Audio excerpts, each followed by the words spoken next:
Et voilà, j'invite d'abord les participants à poser des questions, hein. Donc c'est une chance que nous avons d'avoir les trois personnes qui sont là à notre disposition, hein, pour leur poser des questions, d'éclaircissement sur leur logique, leur positionnement, leur vision du secteur dans lequel nous travaillons. Voilà, donc un micro-baladeur est là. On ne voit toujours pas davantage des gens qui sont dans la salle, mais faites des grands gestes et on vous donne la parole.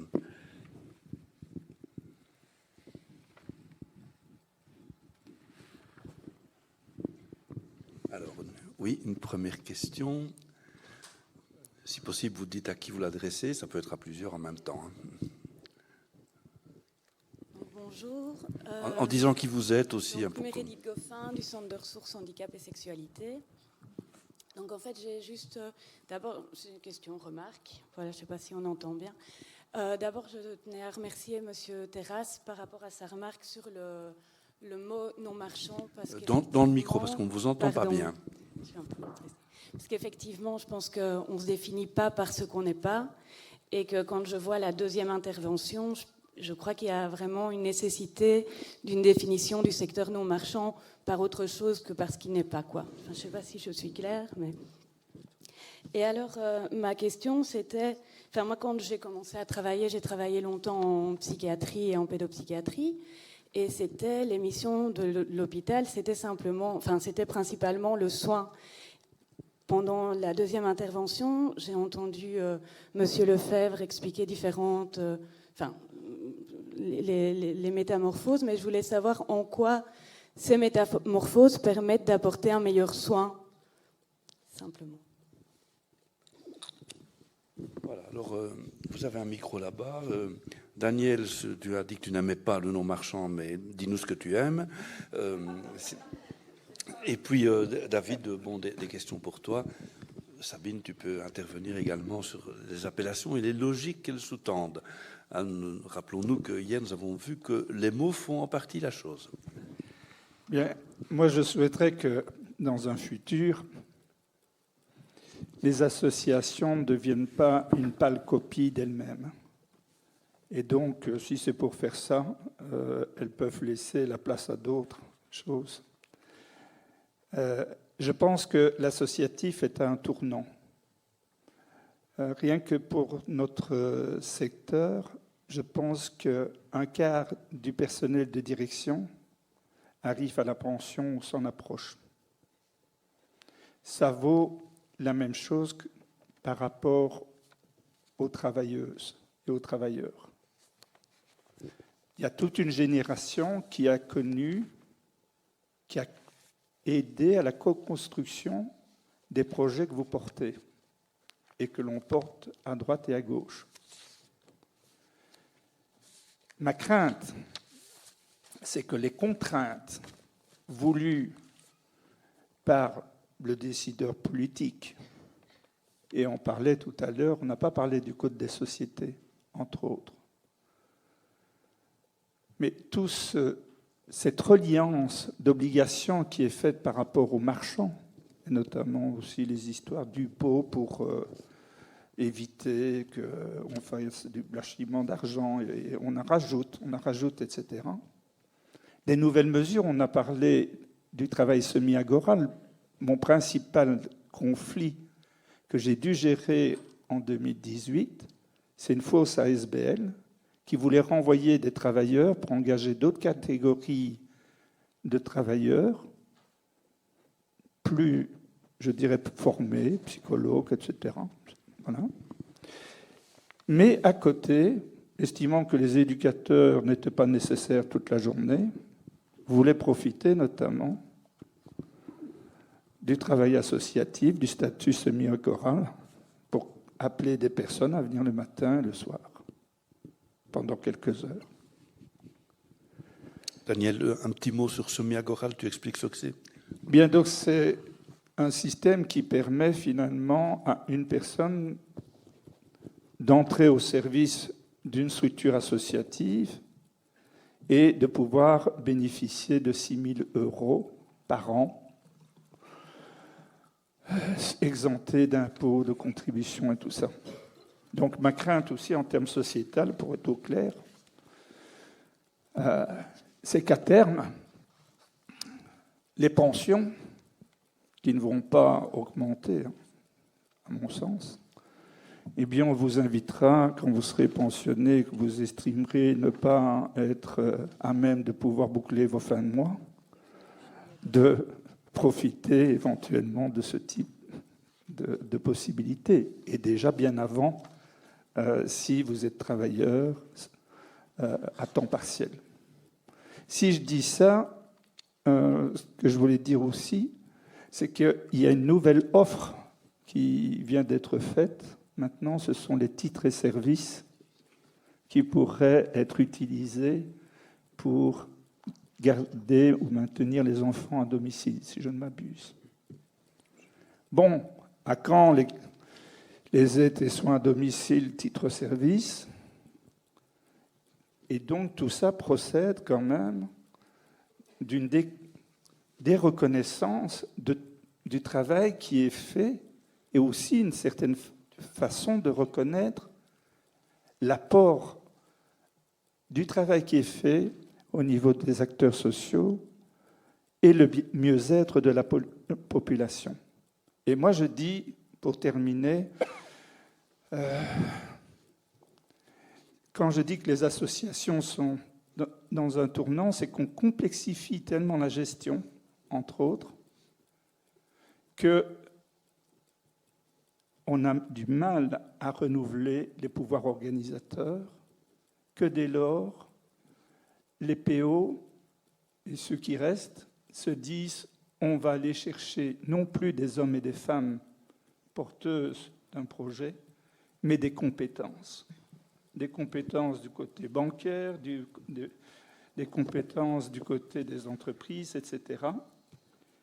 Et donc, je crains fort, eux, en termes de gens corrects, etc., je ne leur prête pas nécessairement de mauvaises intentions, mais ils viennent avec toute une série de bagages qui fait qu'on verse de plus en plus sur des pratiques, ou des exemples de pratiques venant du secteur, je dirais, privé, commercial, parce qu'il y a le privé, moi je préfère l'associatif, etc.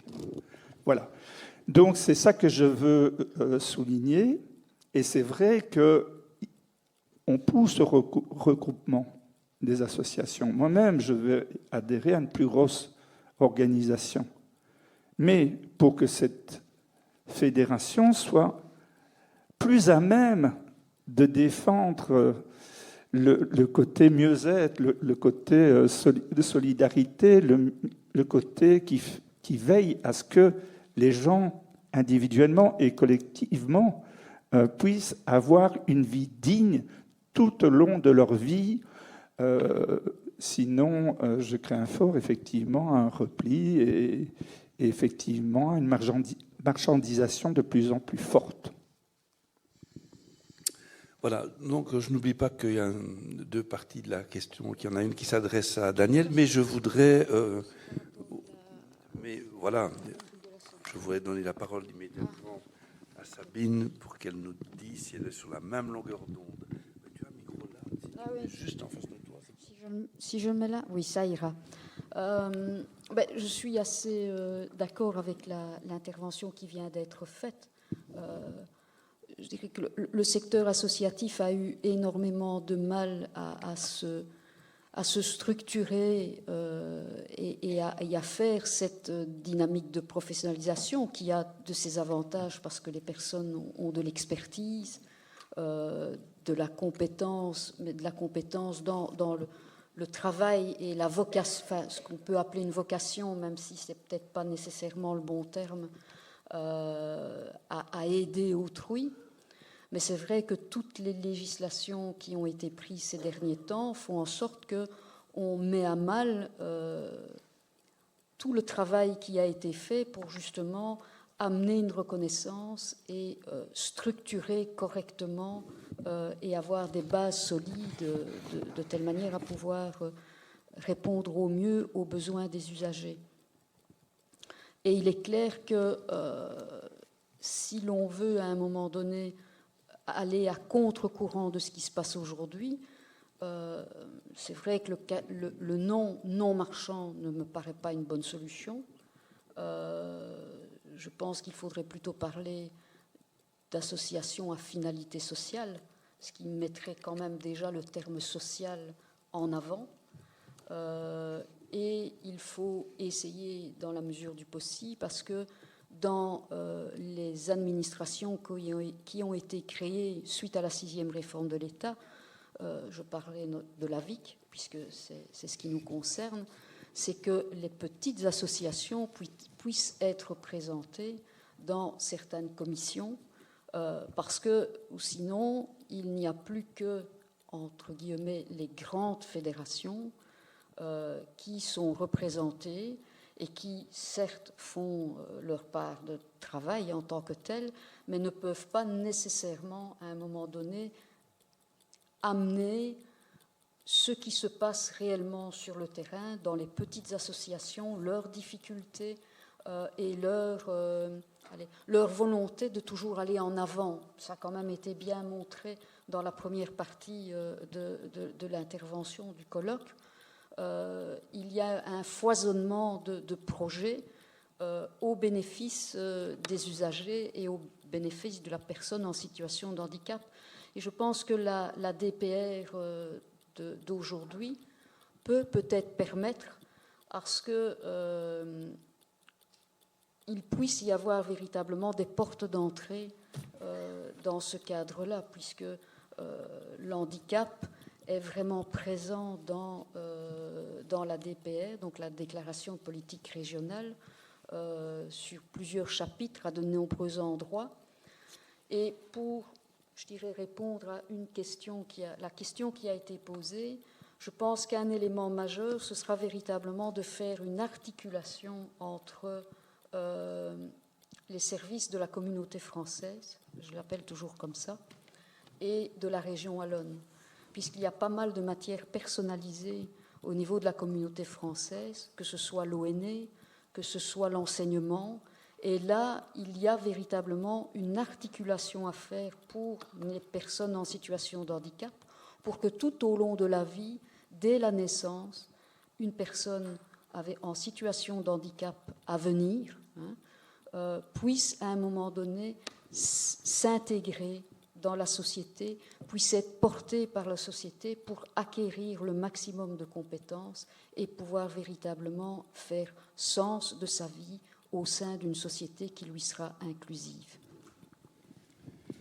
Voilà, alors Daniel, d'abord répondre à la question. J'entendais un petit doute dans la question. David, pardon.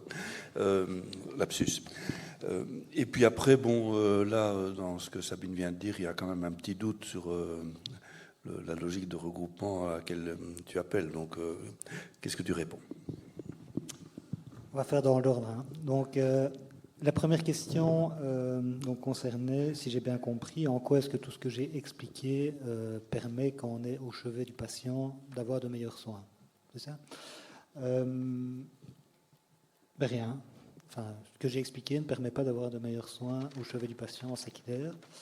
Et donc, je vais peut-être essayer de répondre en disant que ce soit pour le patient, pour le travailleur qui est au chevet du patient, pour le chef de service, pour la direction. Ce qui est important, c'est de se re-questionner sur les finalités qu'on poursuit. Peut-être juste de rappeler qu'en Belgique, pour être reconnu comme hôpital, il faut avoir la forme juridique d'une association sans but lucratif. Donc il n'y a aucun hôpital en Belgique dont la finalité est de rémunérer des actionnaires. Donc la finalité, c'est bien de donner et de faire soin. C'est la même logique par rapport, je pense, qu'on parle de soins ou d'accompagnement. La finalité, c'est bien ça. C'est le sens que vous donnez et le sens qu'on donne chacun et chacune à notre travail et à notre implication quotidienne dans le travail.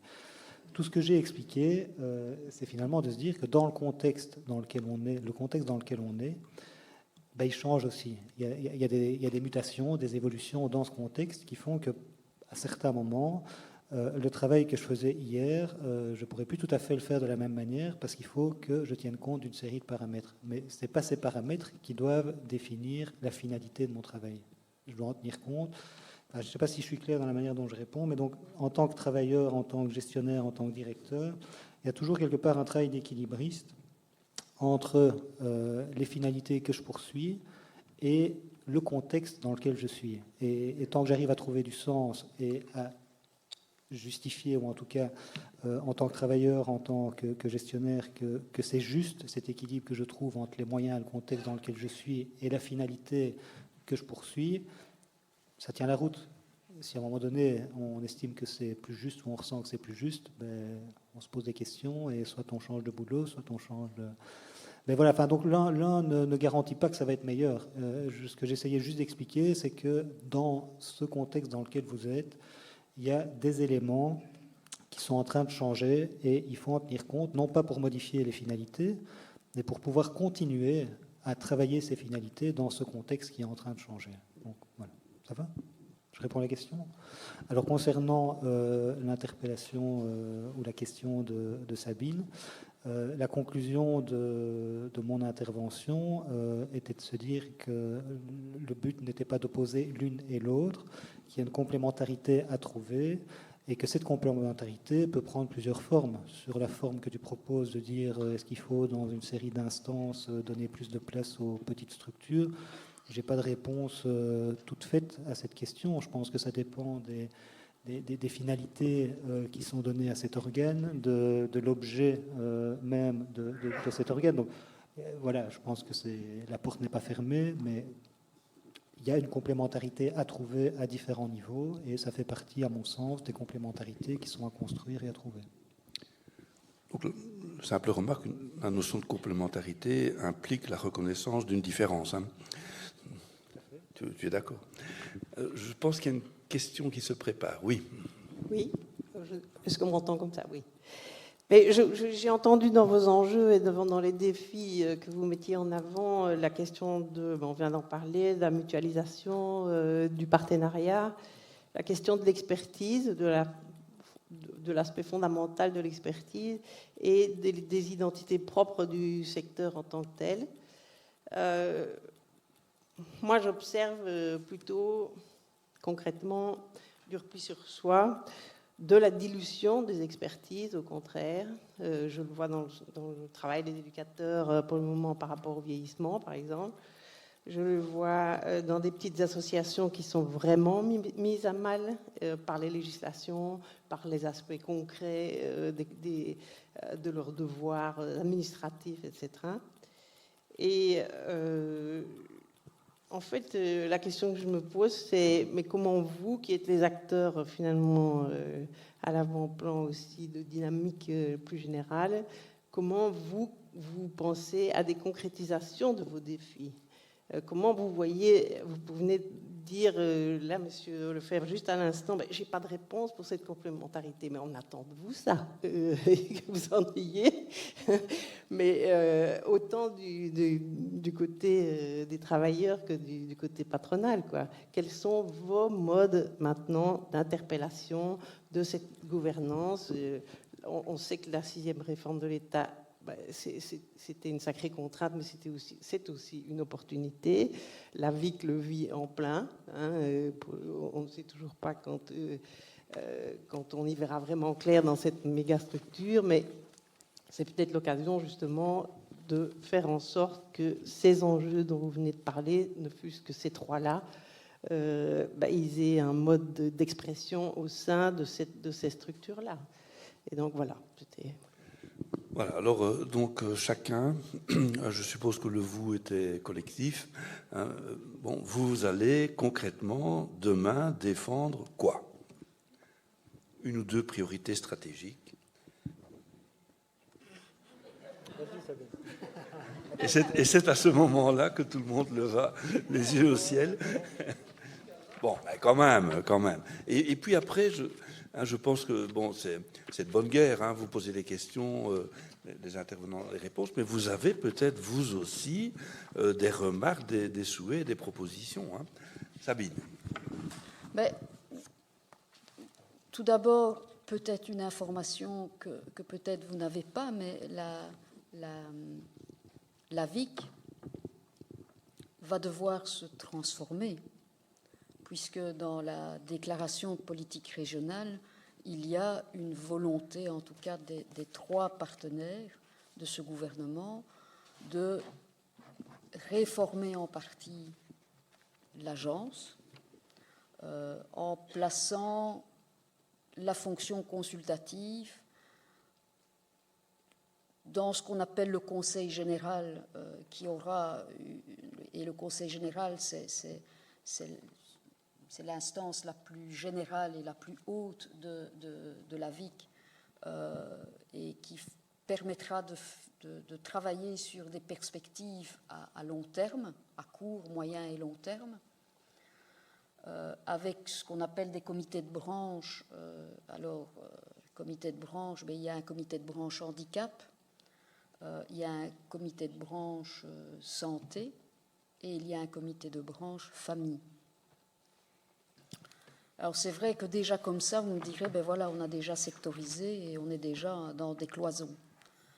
Donc il est clair qu'il y a certainement une série de domaines sur lesquels il doit y avoir des réponses transversales. C'est un mot, moi, que j'apprécie beaucoup, c'est la transversalité.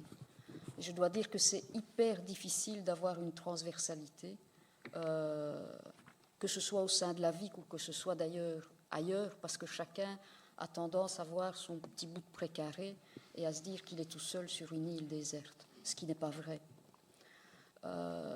Et l'articulation, à mon avis, elle se fera au niveau de la VIC à partir du moment où on essaiera de décloisonner un peu les différentes branches et de faire en sorte que des personnes qui sont expertes ou qui représentent, que ce soit pour moi de grandes associations, de petites associations, puissent à un moment donné, même si c'est dans des groupes de travail, si ça ne doit pas être formel, on peut en tout cas éventuellement faire des groupes informels, mais qu'il puisse y avoir des échanges entre ce que j'appellerais des grandes associations et très clairement les fédérations hospitalières en général sont des grandes associations et les hôpitaux sont des grandes associations par rapport aux petites parce qu'ils n'ont pas les mêmes difficultés et parce qu'ils ne subissent pas nécessairement la même chose. Et ça, c'est, je pense, un défi que l'on doit avoir tous autour de la table, que l'on soit travailleur, que l'on soit organisateur, PO ou représentant, comme je le suis moi en tant que représentant de l'interrégional wallonne de la FGTB, ou que l'on soit dans des représentations de type PO et fédération. Mais je pense que c'est vraiment un défi majeur, parce que si on n'y arrive pas, on pourra se revoir peut-être dans 3-4 ans et on aura peut-être exactement les mêmes difficultés si, entre guillemets, on est encore toujours présent, parce que c'est parfois tellement difficile pour les petites associations qu'il y a un risque à un moment donné qu'un certain nombre de personnes baissent les bras et abandonnent. Alors, concernant les travailleuses, ce qui est compliqué, c'est qu'au fur et à mesure du temps, plus on parle de qualité de travail, plus on parle de qualité à certains endroits, et moins pour les travailleurs, ils ont l'impression de travailler en qualité pour eux-mêmes, puisqu'on a de plus en plus de membres du personnel qui sont en souffrance et parfois même en burn-out. Alors, c'est vrai que l'on peut se dire, voilà, si on n'est pas bien dans un boulot, on peut toujours essayer de chercher quelque chose d'autre. Mais pour le travailleur qui a fait le choix d'aller travailler dans une association ou dans un hôpital ou n'importe où, et qu'il se sent à un moment donné obligé pour sa propre survie de devoir l'abandonner et de devoir partir ailleurs, quand il sait encore après aller ailleurs, c'est quand même un échec. C'est un échec pour la personne parce qu'elle se sent parfois totalement inutile et has-been par rapport à ce qui se passe. Mais je pense que c'est un échec majeur pour la société. Et ça aussi, c'est un défi au niveau de notre société. Et j'espère qu'avec les inscriptions qui sont mises d'un point de vue politique dans le gouvernement, pour le gouvernement wallon, et même d'ailleurs au niveau de la Fédération Wallonie-Bruxelles, qu'il y aura vraiment un axe très fort là-dessus. Et je pense qu'on peut peut-être y arriver si on oblige réellement à imposer non seulement des indicateurs pour le climat, c'est tout aussi important, mais des indicateurs sur la santé, des indicateurs sur la finalité sociale. Et si on arrive à imposer ça, eh bien, je pense qu'on pourra vivre tant les usagers que les travailleurs et que les PO de manière beaucoup plus sereine, et que l'on a vraiment l'impression que quand on a fait le choix d'aller vers un métier, vers une profession, mais qu'on a les moyens, on a non seulement la compétence, mais on a les moyens et on est soutenu pour pouvoir faire correctement son job. Voilà, on voit bien les priorités stratégiques de la FGTB wallonne. Alors, Daniel, est-ce que les priorités de la FISAGE vont dans le même sens ? Oui, je vous ai parlé, en tout cas, de ce que la FISAGE souhaitait se regrouper avec d'autres, non seulement sur le plan sectoriel, mais aussi intersectoriel. Tantôt, et je pense que je ne suis pas le seul, j'ai fait référence à l'évolution à travers les années de cette volonté des associations d'être connues. Si elles l'ont été, c'est parce qu'elles étaient porteurs d'un projet qui a été entendu aussi par le politique. Depuis les années 2000, que font très souvent les fédérations, sinon que d'être interpellées par leurs membres pour répondre aux nouvelles exigences, pour défendre les intérêts des uns et des autres, pour savoir comment on va boucler, je dirais, l'année. Quand ce n'est pas pour mobiliser l'ensemble des acteurs, et particulièrement aussi les pouvoirs organisateurs et les directions, lorsque un politique décide de diminuer, par exemple, les financements d'un secteur de 1,25%, comme il y a eu quelques années. Des choses aussi, de nouvelles choses à mettre en place ou qui viennent d'être mises en place, comme le transfert de compétences et donc l'avènement de la VIF. Et d'où, vu aussi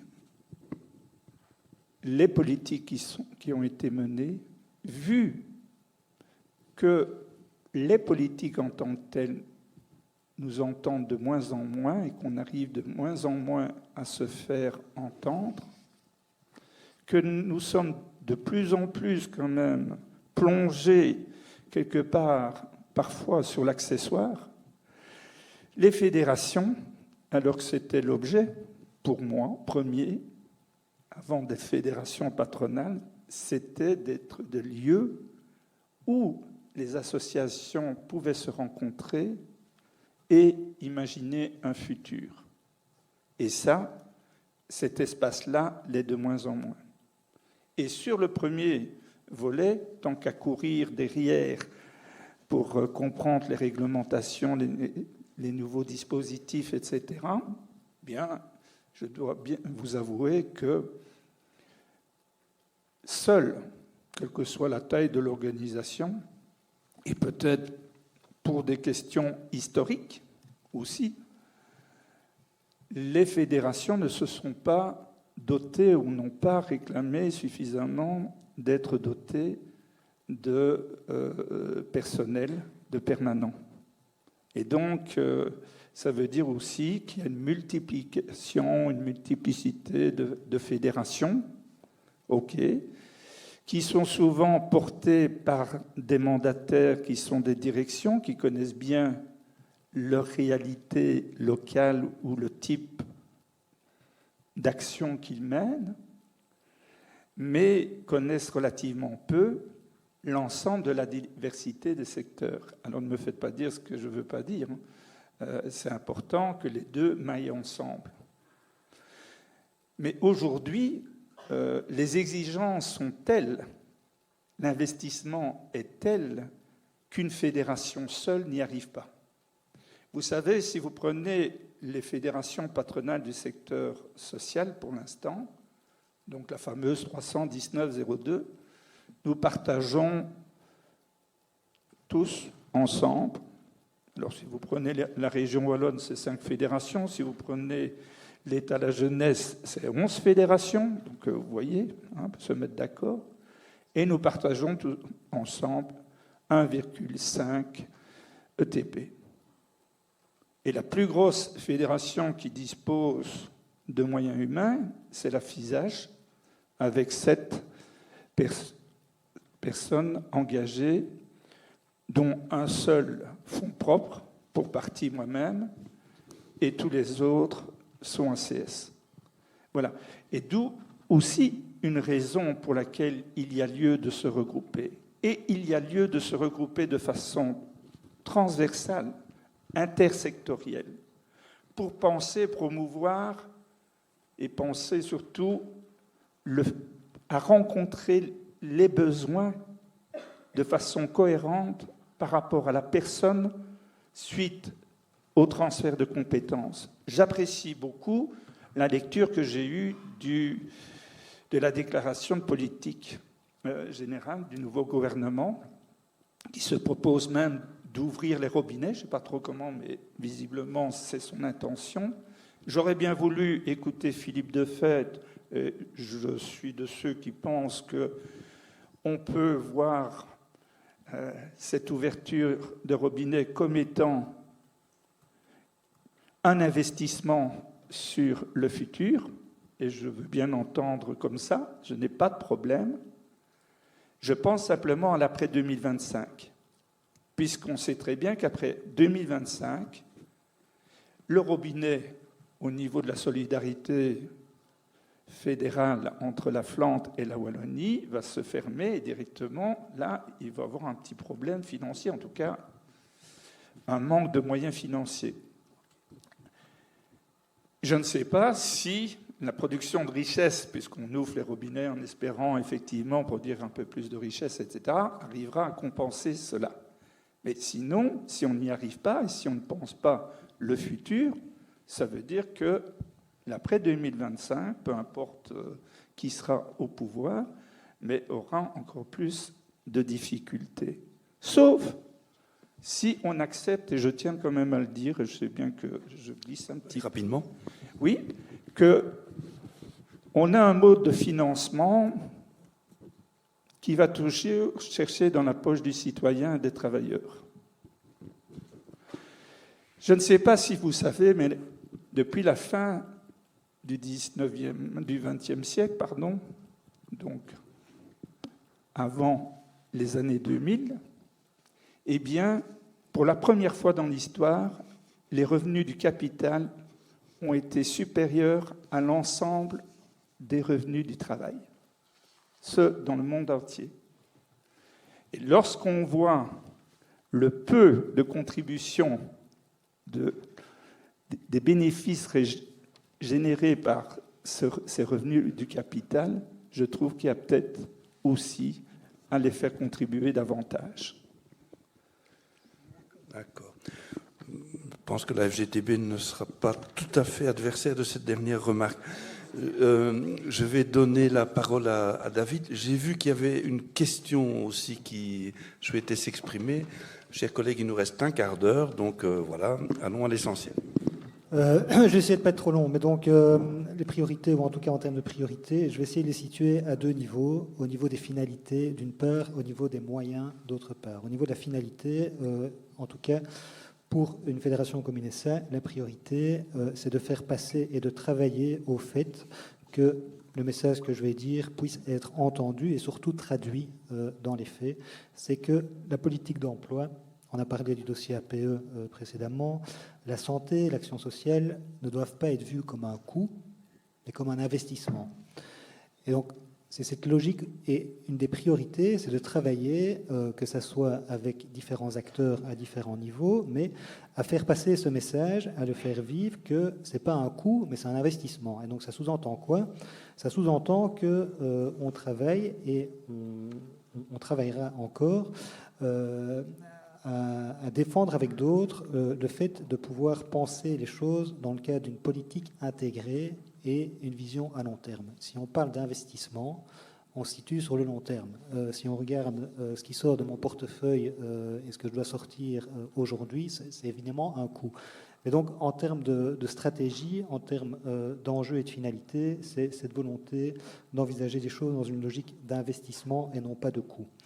Par ailleurs, c'est un peu la même logique qu'on essaye, enfin, on peut dire, faites ce que vous dites et pas, enfin voilà, faites-le ce que vous dites, ben, on le fait en interne, puisqu'on mutualise en interne une série de moyens qui permettent de développer, et de développer en tout cas un terme que je reprends, que j'ai entendu de la journée d'hier, cette dimension d'intelligence collective.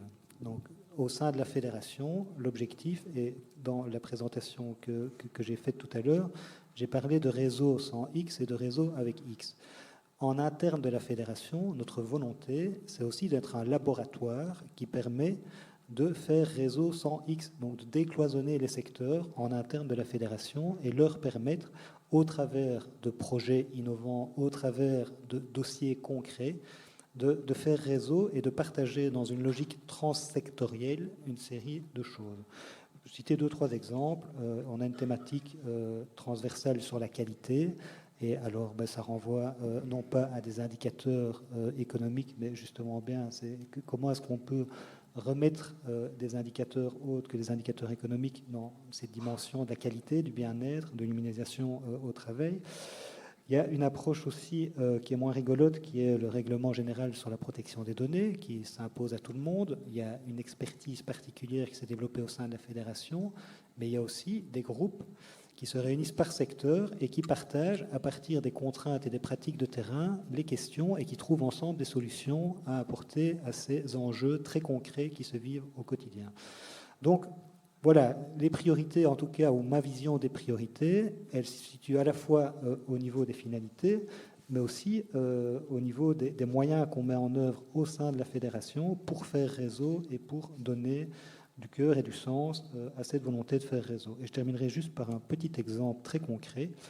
Vous n'êtes pas sans savoir que, en tout cas pour les hôpitaux généraux, il y a des gros projets prônés et portés par le gouvernement précédent concernant la mise en réseau hospitalière d'un point de vue clinique. Donc on a une centaine d'hôpitaux en Belgique.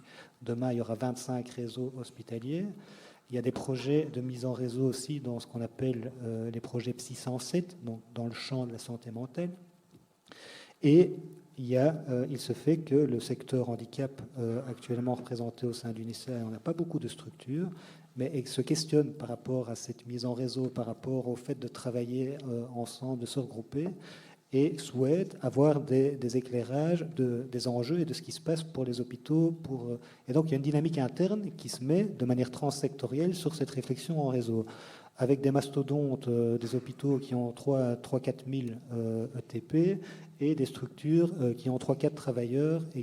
Mais voilà, c'est cette intelligence collective et cette volonté de faire réseau en interne qui est quelque chose, je pense, qui peut aussi nous aider à poursuivre cette finalité, qui est de considérer que tout ce qu'on met dans la santé, l'action sociale ou dans les politiques de l'emploi, ce n'est pas un coût, mais c'est un investissement. Donc on essaye de le construire aussi ensemble à l'interne.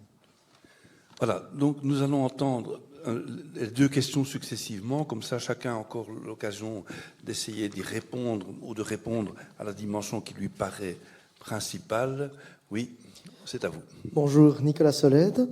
Alors, vous avez un discours qui est peut-être justement négatif par rapport... Vous, c'est qui?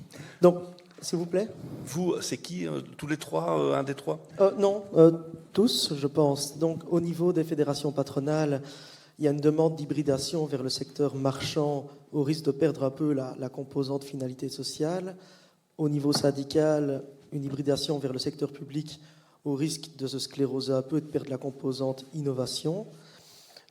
Et donc, j'espère que vous ne baissez pas les bras face au combat qui nous permettrait de garder notre identité propre. Et alors, je voulais vous poser une question et je souhaiterais des réponses assez concrètes. Vous représentez vraiment deux forces importantes qui peuvent nous garantir un avenir qui serait probablement plus serein. Vous êtes devant des directions, devant des travailleurs de terrain. Concrètement, qu'est-ce que vous attendez l'un de l'autre? Qu'est-ce que vous attendez de nous pour nous permettre de défendre au mieux l'avenir de notre secteur? Voilà, je vais écouter la deuxième question si vous voulez bien. Donc vous retenez. Donc j'insiste peut-être sur l'adverbe concrètement. Je pense qu'il y a une petite attente de ce côté-là. Alors moi, j'ai pas vraiment une question. C'est plutôt un partage. C'est une réaction. Oui. Moi, je vous encourage effectivement à continuer le combat. Mais j'ai pas vraiment le temps d'attendre que ça change. Le discours que vous tenez, moi, je l'ai déjà entendu il y a 15 ans.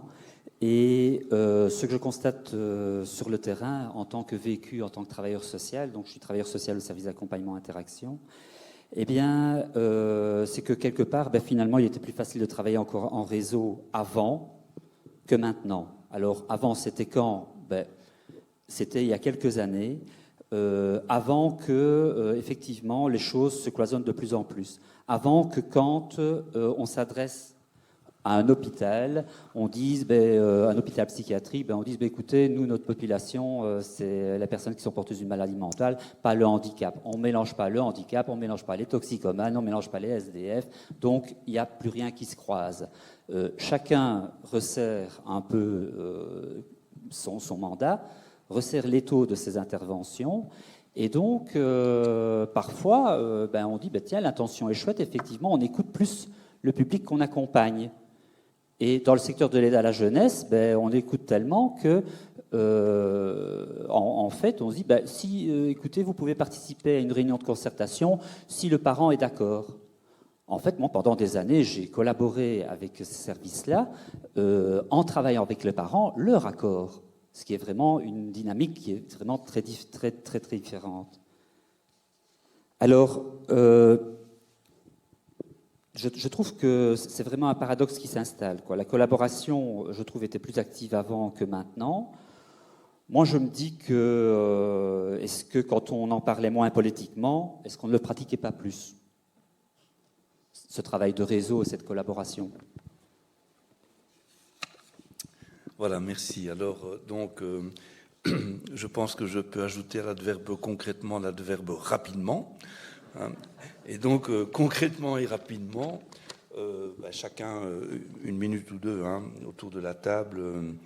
Est-ce que vous êtes partant pour défendre l'identité associative, finalement, telle qu'elle a été présentée, notamment par le service Interaction en début de cette matinée? Donc, voilà. C'est David qui commence. David va commencer. Alors, donc, concrètement, par rapport à ce qui a été partagé, puisque c'est là le point de départ par Interaction ce matin, les constats qui sont posés, c'est des constats qui se posent dans vos services d'accompagnement et vos secteurs en particulier, mais qui se posent aussi dans les autres secteurs du champ d'action sociale et de la santé. Donc concrètement, qu'est-ce que moi j'attends de vous, puisque telle est la question, c'est que vous puissiez en tout cas avoir 2 jours durant lesquels vous puissiez réfléchir à votre identité et voir quelle forme vous souhaitez donner aux suites de ce travail. Et dans les suites de ce travail, je pense, et je redis ce que j'ai déjà dit, qu'il y a une complémentarité à trouver entre acteurs, une logique d'organisation professionnelle n'est pas tout à fait la même que la logique d'une fédération patronale. J'aime pas trop ce terme non plus, mais je l'utilise. Et donc, il faut qu'on réfléchisse à des temps et des lieux où on puisse se rencontrer, comme on doit le faire avec d'autres acteurs, pour discuter des enjeux. Les enjeux, ils s'imposent et on les vit tous à différents niveaux dans notre quotidien. Et je pense que derrière les différences et les ancrages différents qu'on a, on partage les mêmes finalités, le même sens et la même vision. Donc on a déjà, en tout cas au terme des finalités, UNESA n'est pas une fédération qui représente des acteurs du monde marchand. Ce sont toutes des structures sans but lucratif qui sont membres d'une SA, et derrière le travail qu'on mène, il y a un socle de valeurs, un socle de finalité et de sens qu'on partage, je pense. Et donc, partons de là et voyons comment on peut construire à partir de là, dans des temps et des lieux qui sont à réfléchir, qui sont à penser, et pour lesquels je pense aujourd'hui il n'y a sans doute pas suffisamment de formalisation, mais réfléchissons et construisons ensemble cette complémentarité. Voilà, je ne sais pas si c'est suffisamment concret. J'ai mon agenda, mais ça ne veut pas dire que concrètement je peux proposer une date, mais voilà. Voilà, Daniel. Moi, ce que j'attends de vous, c'est que vous soyez des associations les plus authentiques. Et quand je dis ça, c'est de faire en sorte, effectivement, que toutes les personnes qui s'engagent à l'intérieur d'une association soient reconnues et jouent un rôle. Pas semblant que ce qu'on a dit hier au niveau des travailleurs, les associations, vos associations leur appartiennent aussi, de la même façon qu'au niveau des instances. Et c'est cette construction, cette complémentarité à l'ensemble qui donne sens et authenticité au niveau de l'association. Ce que j'attends de la part des syndicats, c'est effectivement, et j'ai beaucoup apprécié, moi, la présentation qu'en a fait Madame, je m'y retrouve assez bien. Et donc, je crois avoir dit et mis en avant l'importance de construire un dialogue social qui soit différent que ce qu'on rencontre dans le secteur privé marchand. Je dois bien reconnaître aussi, de là où je suis, en tant que représentant patronal siégeant dans les commissions paritaires et dans les bureaux de conciliation, que je vois des choses que j'ai très difficiles à défendre, voire que je dénonce moi-même, simplement parce que ça n'a rien à voir avec l'éthique, avec le sens qui est donné aux associations. Parfois, je regrette, de là aussi, de mon parcours, etc., de m'être retrouvé avec des représentants syndicaux qui sont parfois aussi très carrés et qui, finalement, résument le patron associatif, ce que je n'ai pas entendu chez Madame, je tiens, comme étant un patron aussi carré parfois que ce qu'on peut trouver dans une entreprise privée. Et donc, moi je pense que là, il y a possibilité, on le fait déjà d'une certaine façon, mais je pense qu'il y a possibilité d'aller plus loin, d'être ensemble force de proposition, dans le respect des missions d'un chacun, des responsabilités et du jeu et du rôle que chacun doit avoir, pour formuler des propositions pour construire le futur, qui soit différent du secteur marchand. Alors, par rapport à cette interpellation, entre autres... Je vais dire que n'étant pas nécessairement présente au sein des commissions paritaires ni dans une quelconque lieu de conciliation, je ne me prononcerai pas par rapport à d'éventuelles difficultés, parce que je pense qu'il faut toujours se dire que personne n'est jamais ni tout blanc ni tout noir, et qu'il faut souvent vérifier un petit peu l'entièreté des sources pour, à un moment donné, pouvoir éventuellement se faire une opinion la plus objective possible. Mais moi, je voudrais rebondir par rapport à l'intervention de monsieur. Je pense que plus on formalise les choses, et on est dans une société où on formalise tout, où on a tendance à mettre tout le monde dans des petites cases et à se dire qu'à partir du moment où on est inscrit dans une case, on a un parcours prédéfini. Et je pense que ça, c'est une erreur. Mais c'est peut-être déjà ça qu'il faudrait à un moment donné essayer de décloisonner. Alors, vous avez parlé de l'aide à la jeunesse. Je pense que c'est un enjeu et notamment dans le cadre des personnes en situation de handicap et qui parfois ont des problématiques de comportement. Et c'est clair que, et vous verrez de manière pudique dans la déclaration de politique de la Fédération Wallonie-Bruxelles, on parle de trouver des solutions pour des jeunes dits incasables. Alors, ça dit déjà beaucoup de choses.